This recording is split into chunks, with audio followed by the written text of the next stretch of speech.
Welcome back, family travelers. So happy you're here. Today is an exciting day because we are camping and it's setup day. Setup day is important. So we're gonna walk you through how we set up our RV site, things you've always wanted to know, like how to get electricity, how to get water, what to do with your sewer, lots of good stuff.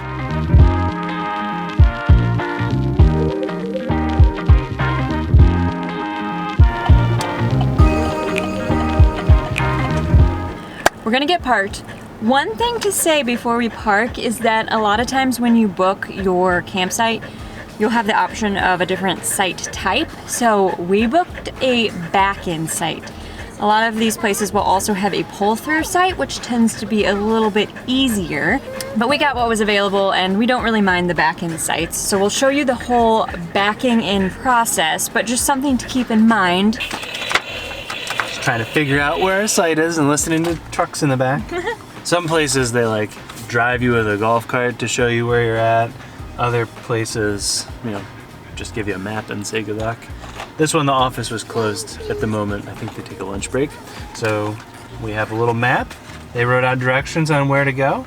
We're site 94 on Waterside Drive. Arrived.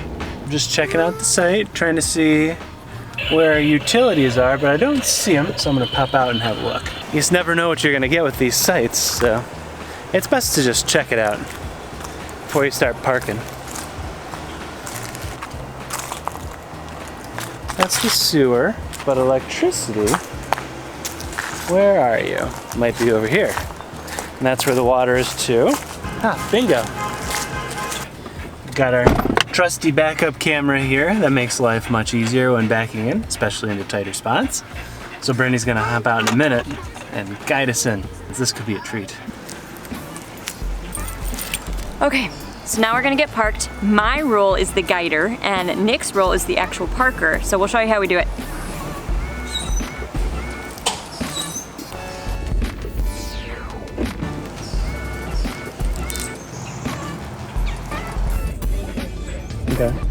Okay, straighten it out. What? You still need to come this way about at least a foot or two, or you're gonna hit the shed. This one is tricky because there's like a little shed, so the actual driveway space is large, but then there's the shed, which means we have like this much room on both sides to actually put the camper in.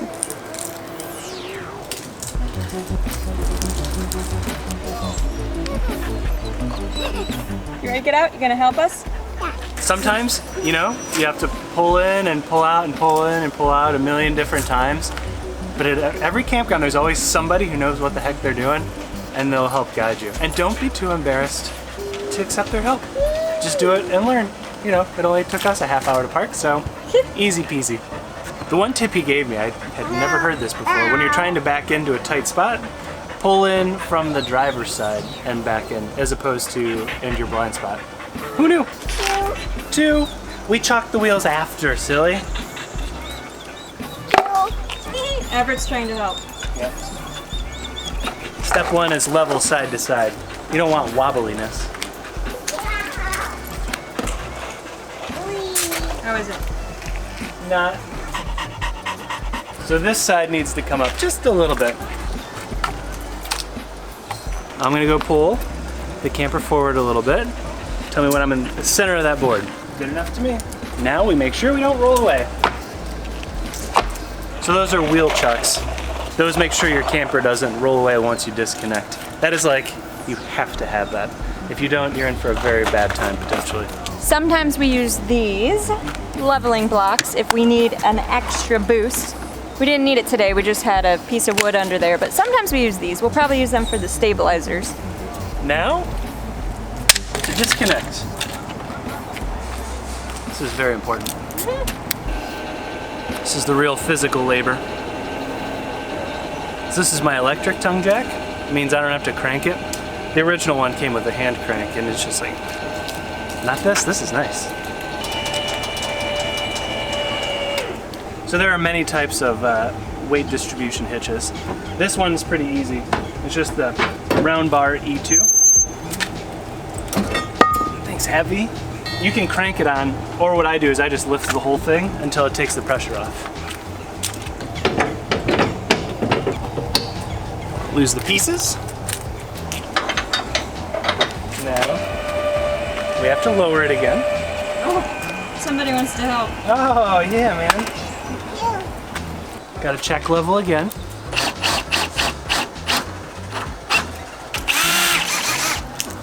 Does not get any more level than that. It's a thing of beauty. It's always nice too when you come earlier in the morning, because sometimes we'll come and it'll be like well after dinner and we'll be racing to get set up so that we can hurry up and get dinner made.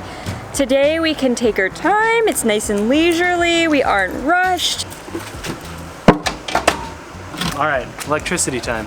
So we're gonna connect to electricity now. This site is for bigger RVs, although honestly you wouldn't have guessed it based on the site size. There's two types of electricity that campers run on. There's 30 amp and 50 amp. Our camper is 30 amp. This one only has 50. That means we have to use a converter. There's kind of two types of converters. There's the dog bone, like that. It looks like a dog bone. And then there's these guys. I don't know what you call it. This is fine if you're going to use it for a short amount of time, but the wiring in here is very thin, so they get really hot and overheat and catch fire. These ones are much more heavy duty and can handle the electric load. So recommend these. I mean, these are only a couple bucks less anyway, so we have one because it's small and if we need it in a pinch, but this is the way to go. First step, I always turn off the electricity. We plug in. The next thing is a surge protector. That plugs into this. The electric.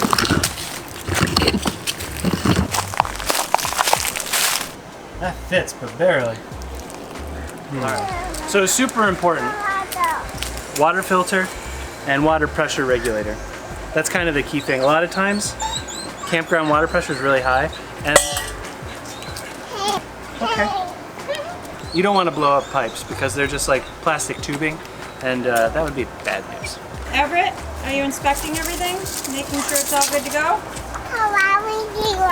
Yeah, are you trying to get Riley water? It's different when you're in the hot weather, isn't it? When we were out west in the fall, it was a little bit chillier, so the setup process was a little bit different. Not in terms of exactly what we had to set up, but it's harder when it's hot. That is for dang sure. With the kids, they're just sweating up a storm, so we had to make sure the first things we did as soon as we got here, before we did all of the setup, was put sunscreen on and give everybody water. A lot of times your hookups will be close to your camper, but you always want to come prepared with extensions for electric and water, cable if you're going to be using the cable connections, because there are the occasions that it's far away from your camper. And let me show you what I'm talking about, because we are in one of those such occasions. Here's where our hookups are.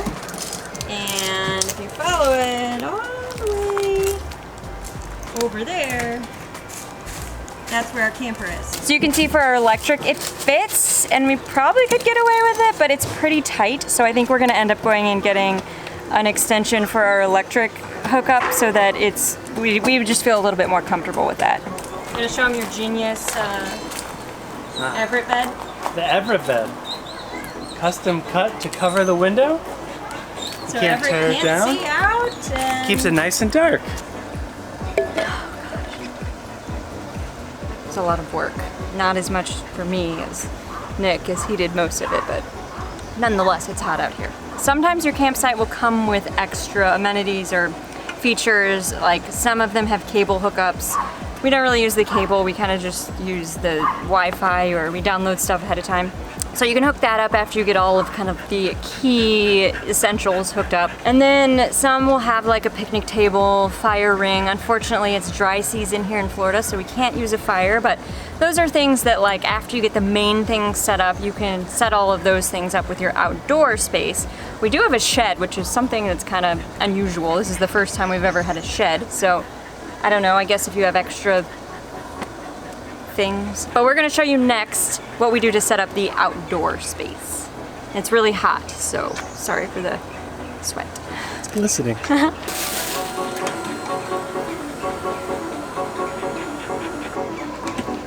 And now the mat. Still a little dusty from Colorado.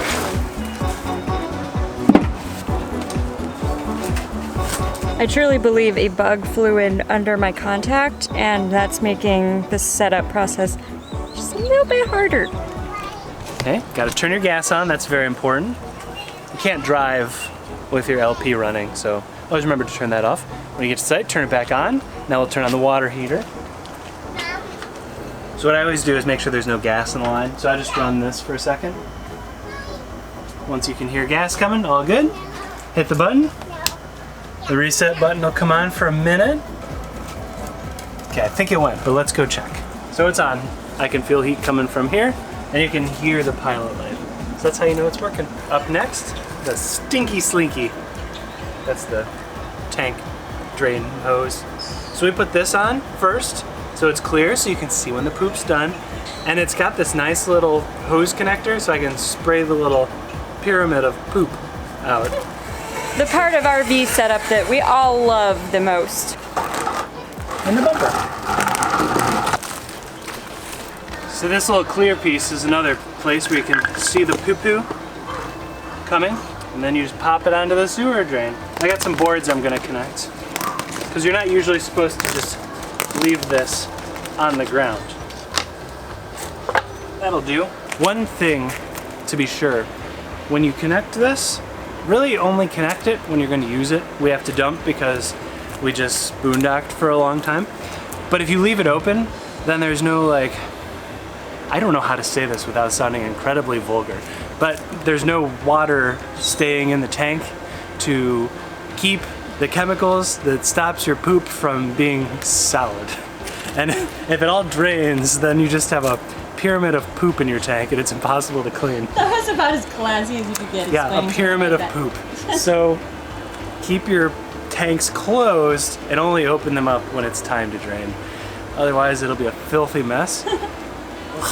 We'll put in the description down below kind of a list of all of the products that we use and show. There are so many more you can buy, but we're trying to be as cheap as we can with this. Although there are some things you just can't not have. The hose with the clear bit to see the poop go in, that's a must. Apparently an extension cord for electric is a must. And then the hose extension cords, those are a must as well. Another must, beer. A Bosun double IPA from Trader Joe's. Pretty comfy, really sweaty, but we got disconnected and leveled, all our utilities hooked up, water heaters going, life is good. We do have to go get an extension cord though, so we'll probably do that. We got lots of videos coming up. We're gonna be here for a week. My parents, they got a cabin down there. They're gonna like, you know, splurge. So we're gonna check that out, see how the other half lives. And that's gonna do it for today. So thanks for watching. Make sure you follow us on social, subscribe, like, all that good stuff. On to the next video.